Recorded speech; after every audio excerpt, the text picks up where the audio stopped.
Assalamualaikum warahmatullahi wabarakatuh. Di sini saya akan mempresentasikan tugas besar statistika dan probabilitas dengan nama kelompok dengan saya sendiri Muhammad Afan Ridwan dengan NIM 229. Dan saya Husnul Arifin dengan NIM 240. Nah, di sini latar belakang. Virus corona baru atau yang dikenal dengan COVID-19 sudah dikategorikan sebagai pandemi global oleh World Health Organization atau WHO dan menyebar ke berbagai negara di dunia, termasuk Indonesia. Pada saat ini, tulisan ini disusun data terakhir dari Kementerian Kesehatan RI per 30 April 2020 menyatakan angka positif COVID-19 di Indonesia adalah 10.118 kasus terkonfirmasi dengan 792 orang meninggal dunia. Sedangkan data secara global mencapai 3.119.827 orang yang terjangkit dengan jumlah kematian sebanyak 227.535 orang.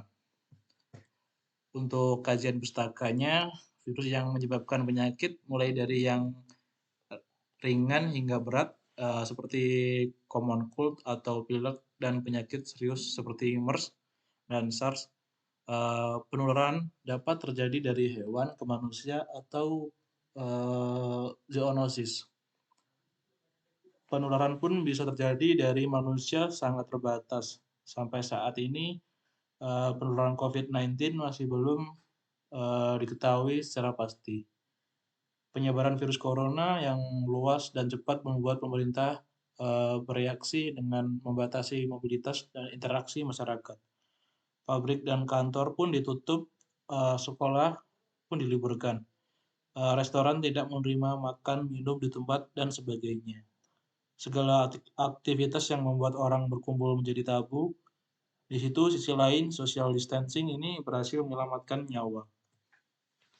Untuk metodologi penelitian, yang pertama ada desain penelitian. Pada desain penelitian ini kami membuat kuesioner yang di mana nantinya akan disebarkan melalui media sosial. Dan kemudian data-data yang telah kami peroleh dari penyebaran kuesioner tersebut dikhususkan untuk ini remaja maupun dewasa. Di sini untuk untuk populasi dan untuk yang kedua company. Subjek dalam penelitian ini adalah sikap masyarakat di mana pandemi dari usia remaja maupun dewasa. Untuk populasi dalam penelitian ini ada di semua kalangan baik usia remaja maupun usia dewasa.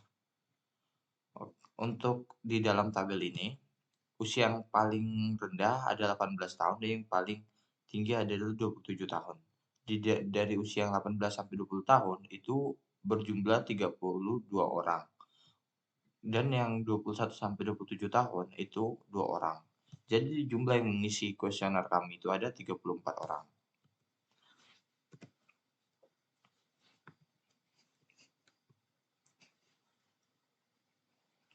Nah, di analisis yang pertama teknik instrumen pengembalian data.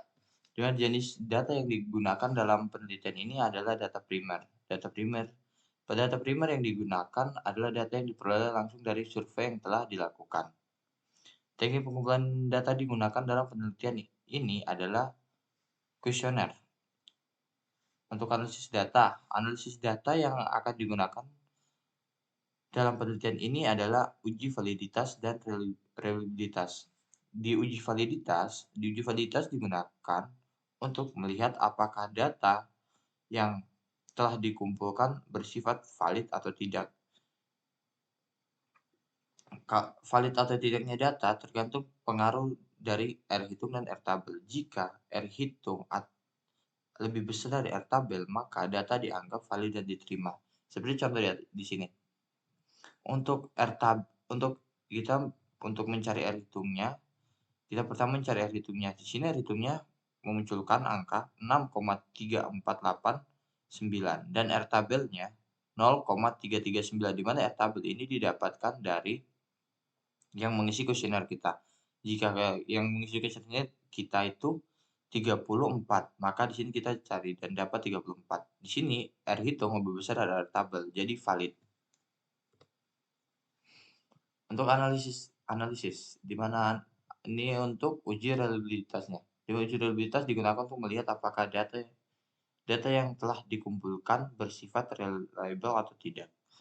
Reliable atau tidaknya data tergantung pengaruh dari hitungan R dan R tabel, di mana jika R hitung lebih besar dari R tabel maka data dianggap reliable atau diterima. Seperti ini. Jika data dia lebih besar dari kadar 0,6, maka dia valid. Seperti halnya ini, dia lebih besar daripada 0,6, dia valid.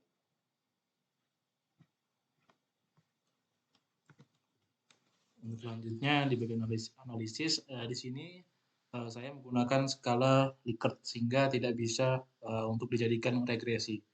Karena skala Likert sendiri mempunyai nilai pasti, bukan prediksi.